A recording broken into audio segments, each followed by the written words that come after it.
Hello, I am here today to show you a method of utilizing the cross and dot product identities to solve the given problem we have in front of us.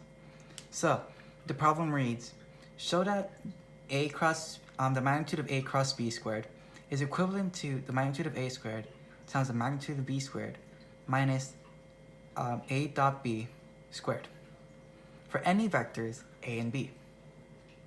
To begin, we're going to utilize a cross product identity to transform the magnitude of a cross b squared.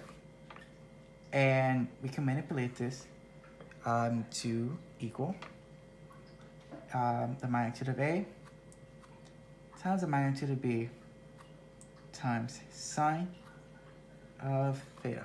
This is a cross product identity. Since it's squared, we have to do this twice, so that's what we'll do. The magnitude of a times the magnitude of b times sine of theta yet again. So we can distribute, which I will demonstrate now. So from distribution, we get the magnitude of a squared times the magnitude of b squared times sine squared theta. Okay.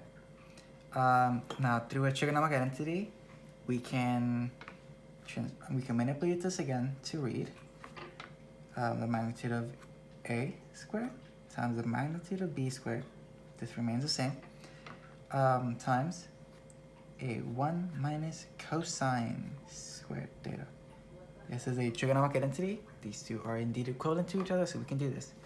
So now we can distribute it again. So we can distribute the magnitude of a and the magnitude of b into the 1 and into the cosine squared. So let's do that.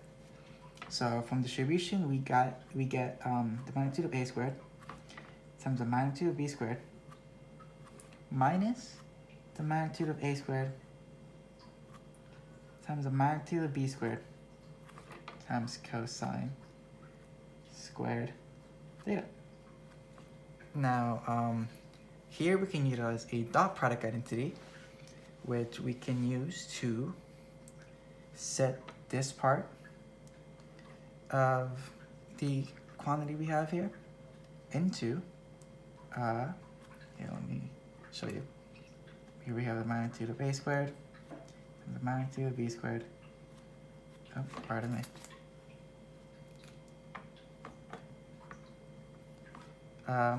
Minus, and here comes the identity I was talking about. This is transformed into the a dot b squared. This is a dot product identity. These two are indeed equivalent. And if we look back at our problem here, we can see that we have indeed proved that these two quantities are equivalent to each other.